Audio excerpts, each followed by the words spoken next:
प्लासी की लड़ाई में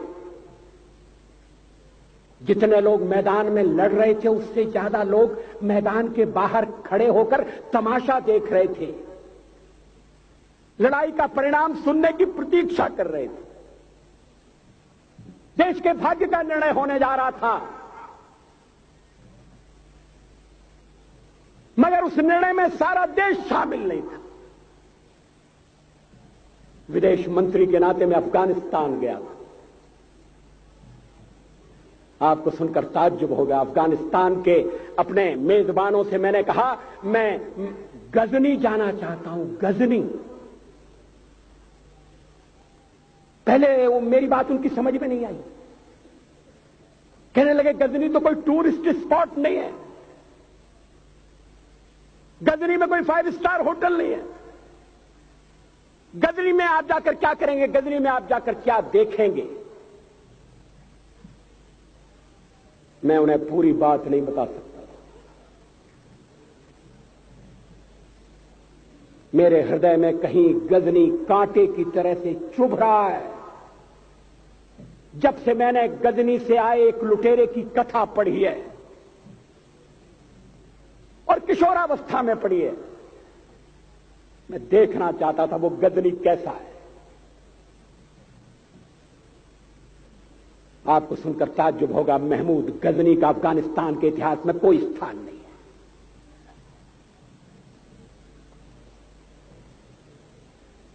गजनी छोटी सी जगह है, छोटा सा गांव है।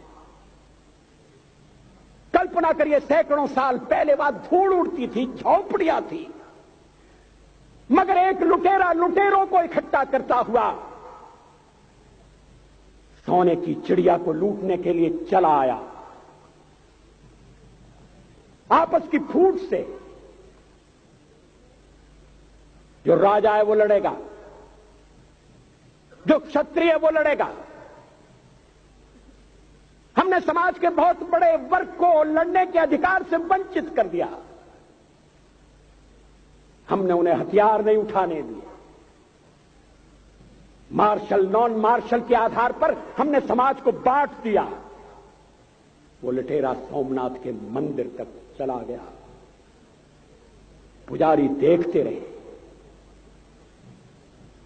मंदिर की पूजा भक्तों को करना पड़ती है। मंदिर तो एक प्रेरणा का केंद्र है। मैं देशपांडे जी की तरह से नास्तिक नहीं हूं, मगर उनकी नास्तिकता में भी जो आस्तिकता है मैं उसका आदर करता हूं, उसका सम्मान करता हूं। वो जिस आत्मविश्वास से नास्तिक होने की बात कहते हैं,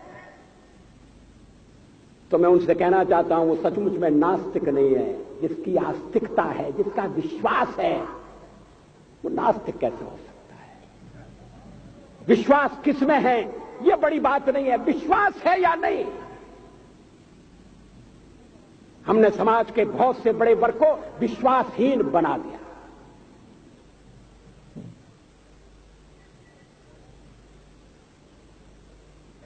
लोगों ने हथियार नहीं उठाए, वेद पढ़ने के दरवाजे बंद कर दिए। इसलिए हम पादाक्रांत हुए। अफगानिस्तान में मैंने एक बात और देखी। मुझे जिस होटल में ठहराया गया उसका नाम था कनिष्क। अफगानिस्तान एक मुस्लिम देश है। मुझे बड़ा ताज्जुब हुआ। मैंने कहा कनिष्क यहां कहां से आए। तो मेरे साथ अफगानिस्तान के विदेश मंत्री थे। मैंने कहा कनिष्क आपका कौन लगता है, कनिष्क से आपका क्या संबंध है। कहने लगे कनिष्क हमारा पूर्वज है, कनिष्क हमारा पुरखा है। He was one of our four father. मैंने कहा तब तो हमारे आपके पुरखे एक हैं। अफगानिस्तान के लोगों ने उपासना पद्धति बदली है, संस्कृति नहीं बदली। आज के भारत के परिवेश में यह सुनने के बाद थोड़ा विचित्र लगता है। हमारे यहां तो धर्मांतरण के साथ राष्ट्रांतरण होता है, ऐसा दृश्य दिखाई देता है। पड़ोसी देशों में ऐसा नहीं हुआ। अभी राम जन्मभूमि का मामला चल रहा है। एक विदेशी आए, कहने लगे राम जन्मभूमि का क्या झगड़ा है। हमने कहा इस पर विवाद हो रहा है कि श्री राम कहां पैदा हुए थे, और जहां पैदा हुए थे वो स्थान उनके मंदिर के लिए प्रयुक्त किया जाए या न किया जाए। वो इंडोनेशिया से आए थे, वो मुसलमान है।